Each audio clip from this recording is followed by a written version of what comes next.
update and progress on the bike. Today is Saturday the 30th, and obviously I've gone live with the first episode. Thank you very much to everyone that watched it and has supported the build already, sharing it on social media, and those that have also donated on the crowdfunding page. As you can see, I've been busy stripping the bike down. I must admit that I did get it running before I went live on the 27th, so I've got a video of that to come later on in this episode. Also, one other confession, the bike turns out to be a CB500 and not a 550. In my sort of eagerness to get going in the build, I didn't check the frame numbers or the paperwork that came with the bike.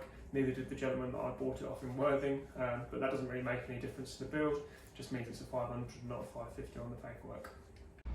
Okay, so a little bit of progress since the first video. I've started to strip the bike down the bits that I don't need. I've taken off the back mudguard and lights, taken off the front headlight and brackets, taken the gaiters off the forks to have a look, moved the front mudguard, and it currently has no exhaust so that I can quickly have a look over things before I decide to run the bike. One little surprise I found, which was nice, is it does have electronic ignition, which is a nice upgrade for whoever gets this. It will have a nice modern electrical system by the time it's finished.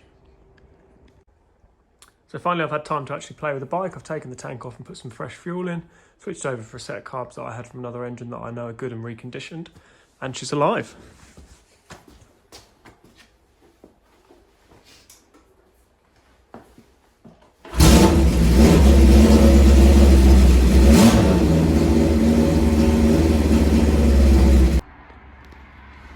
Okay, so I'm now tearing the bike down, seeing as I know it runs, and just want to show you guys the reason I want to rewire and get rid of all the old electrics on this bike. It is an absolute rat's nest. So hopefully we can get that all sorted, keep the electronic ignition because that'll make a nice feature of the bike, and just get rid of all of this. Get it nice and modern.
Start the frame, cut out the back, ready for the loop.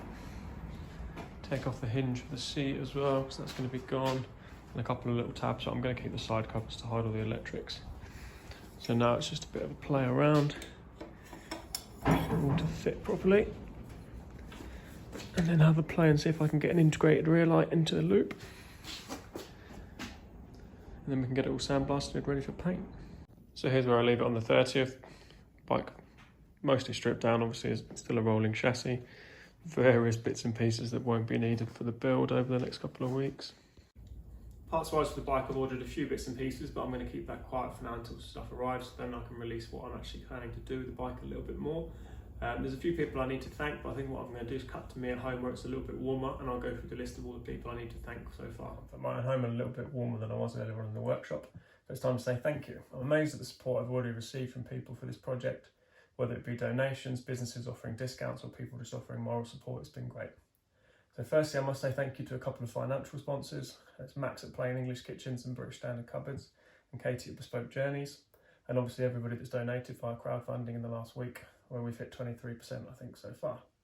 There's also a few people who have offered me bits and pieces for the build. So Simon at Cerakote offering to give us some paint for doing the engine and the carbs, to Tony at Hagen for offering to give us some shocks for the bike, Warren at Central Wheels for doing a great discount on the tyres and the wheels for the bike, which is great. Jason at Bike Seat Pro for offering to help do the seat on the bike, the guys at Fast Tech for offering to do some of the manufacturing for anything I want to do for the bike, which will be a big help. Also to Henry Crew, to Dutch at the Bike Shed, to Johnny at Malay Mile and Scott at Pipedown for the moral support they've offered me via email. Ziggy for doing this amazing rendering of the bike, which has been a massive help for everything, and helped me show everybody else what I've been wanting to do with the bike. And also I must say thank you to everybody that's watched the video so far, so please keep watching the videos, subscribe to the channel and share this project so we can spread it as far and wide as possible. Obviously I'm doing this for Inspire Suffolk and the bike will be raffled off on the 1st of August. I'll give the information for this raffle once the bike is finished at the end of May. Information on how to donate can be found below in the description for the Just Giving pages, one for the bike for funding the build and one for also donating directly to Inspire Suffolk. I'll also be thanking all the businesses that have offered to help via social media. I'm putting a post on my Instagram story, so please follow to see all their pages directly.